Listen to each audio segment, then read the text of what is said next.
Kesempatan kali ini saya akan menjelaskan bagaimana cara belajar sugesti atau hipnotis kepada orang lain, dan silakan Anda simak videonya. Dan bagi teman-teman yang mau mengikuti kelas pelatihan baik ilmu hipnotis, ilmu hipnoterapi, bisa hubungi nomor yang ada di deskripsi.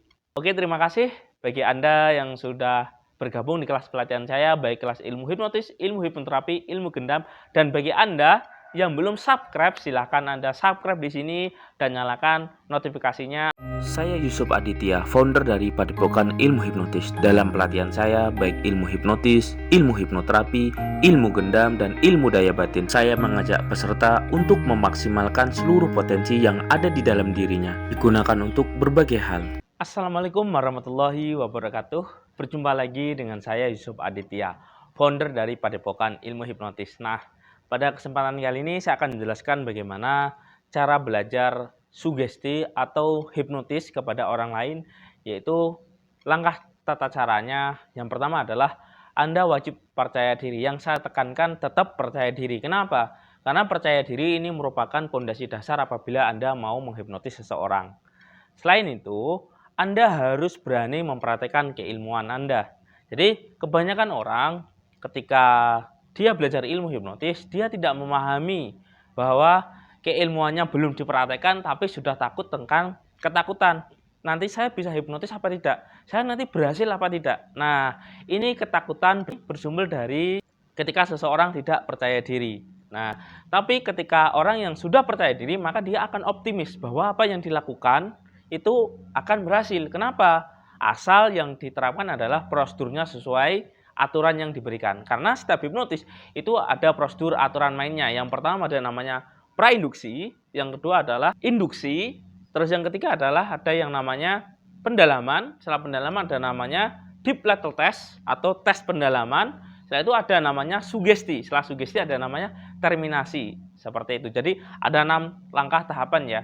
Jadi ini wajib dikuasai ketika orang mau melakukan ilmu hipnotis kepada seseorang. Nah, bagaimana cara melakukan pendekatan? Biasanya lakukan yang namanya pre-talk ya nyebutnya, atau prainduksi, yaitu kita bisa ngobrol santai. Bisa juga kalau orang ahli sulap biasanya dia main sulap dulu. Tujuannya apa? Untuk menaikkan terbukanya pikiran bawah sadar, istilahnya kagum ya. Ketika seseorang sudah kagum, itu biasanya bawah sadarnya aktif, sehingga kita lanjut dengan langkah melakukan tes sugesti. Bisa juga Anda ajak untuk bermain-main ya, atau misal berimajinasi. Coba ayo kita bermain imajinasi. Nah, jadi ketika Anda mempraktekkan ilmu hipnotis, Anda bisa lakukan itu, yaitu dengan cara pendekatan.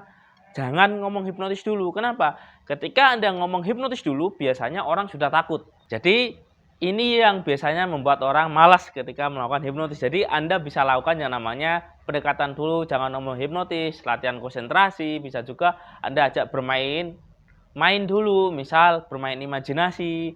Bisa juga Anda lakukan yang namanya bermain sulap dulu. Jadi kita main sulap dulu, biasanya ini untuk hipnotis permainan ya. Biar apa? Biar menciptakan kagum, baru Anda ajak untuk bermain game. Atau game di sini lebih ke rangka tes sugesti.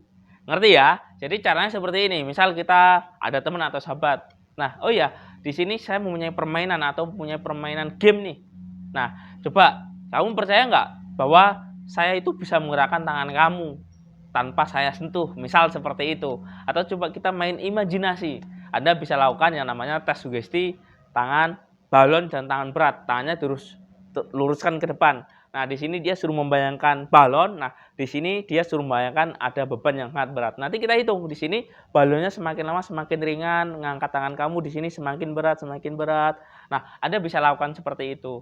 Nah, ketika dilakukan tes sugesti ini, nah ini biasanya orang kan nggak paham bahwa kita mau melakukan hipnotis. Nah, ketika ini sudah masuk, nah baru kita lakukan sugesti. Entah tahu kenapa semakin diangkat tangannya semakin nggak bisa. Baru Anda lakukan yang namanya induksi. Jadi dia tidak bisa mengangkat tangannya. Bisa juga Anda bermain sulap nih, main sulap. Nah, kamu mau tak ajarin? Enggak.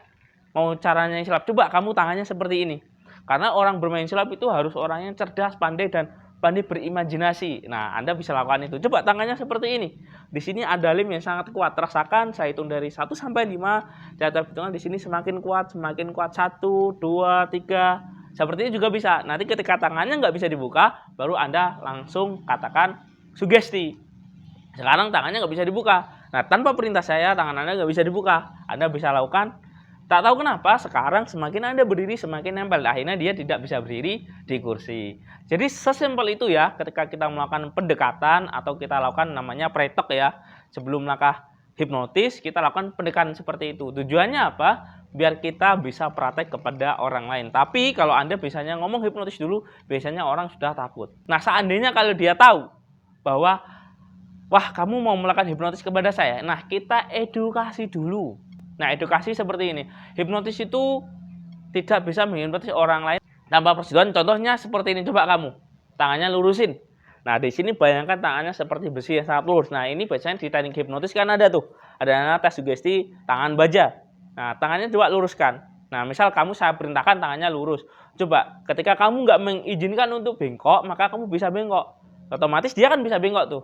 Nah, tapi di sini coba luruskan lagi. Nah, ikuti ya. Jadi kalau Anda mengikuti, kalau nggak mengikuti otomatis nggak bisa. Nah, kita bisa pancing itu. Tujuannya apa? Untuk membuat klien kita itu fokus. Nah, setelah itu coba kamu lurusin. Jadi kamu harus mengerti ya, paham ya. Jadi kalau ini tangannya lurus, di sini ada besi sangat lurus, bayangkan rasakan di sini semakin lurus, semakin lurus, semakin lurus, sampai dia semakin lurus. Nanti kita katakan semakin Anda ingin bengkokkan, semakin nggak bisa, semakin bengkokkan, semakin nggak bisa. Karena kamu tahu bahwa di sini tangannya seperti besi yang sangat lurus.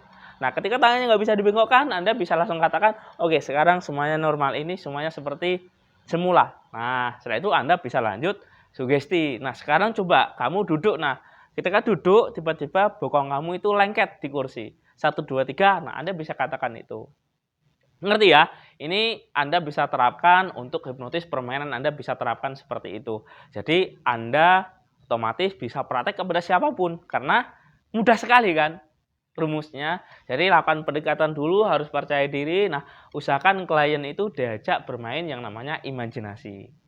Jadi jangan ngomong hipnotis dulu. Kita ngomong hipnotis dulu biasanya orang sudah takut apabila kita melakukan hipnotis. Jadi alangkah baiknya diganti latihan konsentrasi, latihan bermain game, dan sebagainya. Oke ya, mungkin ini yang bisa saya sampaikan. Saya akhiri, billahi taufiq wal hidayah. Wassalamualaikum warahmatullahi wabarakatuh. Salam hipnosa.